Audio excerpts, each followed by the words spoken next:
Hello, this is Kirill from forexboat.com and welcome back to the course on Forex trading. In today's tutorial, we will discuss in great detail the topic of short selling. Many traders, especially beginners on the Forex market, find short selling rather confusing.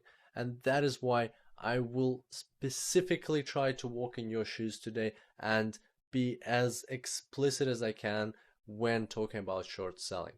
So let's jump straight into it.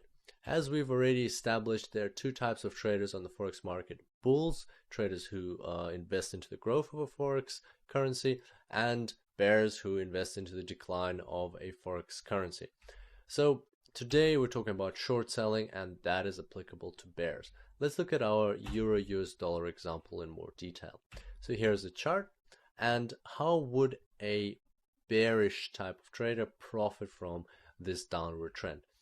Well, there's a trend, and a bearish trader would enter somewhere over there where we see the X on the top left. He would sell at about 1.3140, and as we recall, that means that every 1 euro is worth 1.3140 US dollars, and then he would close the transaction at about 1.2480, meaning that in that point in time, every euro is worth only 1.2480 US dollars.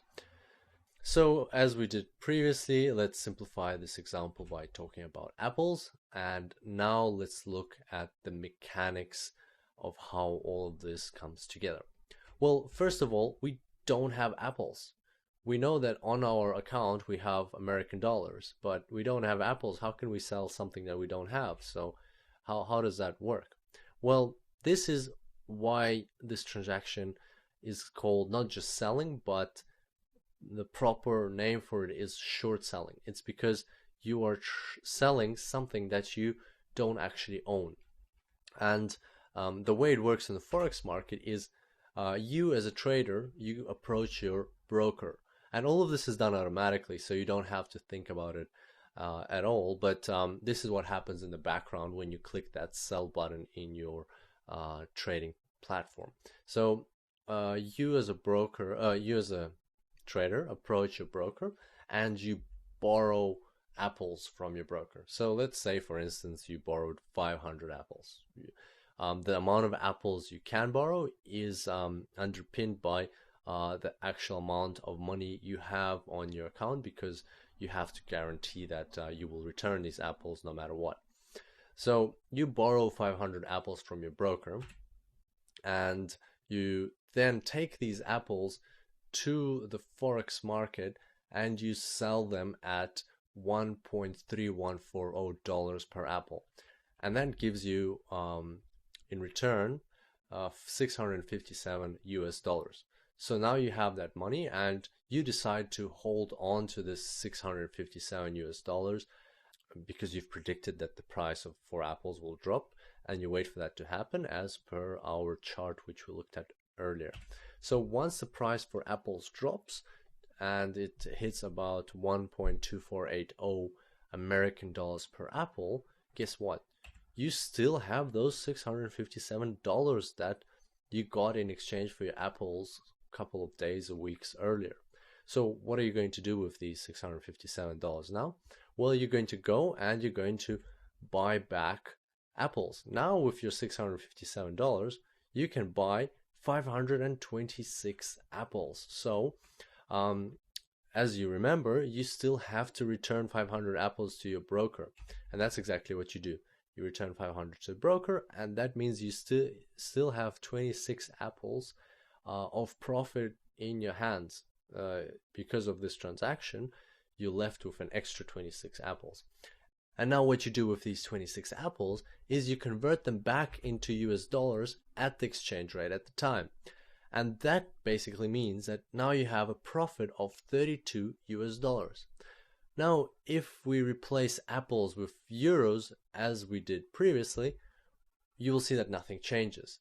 That this whole scheme works also for euros just as it did for apples. You go to a broker, you borrow 500 euros, you sell them at 1.3140 for $657. You hold on to your $657 until the price for euros drops.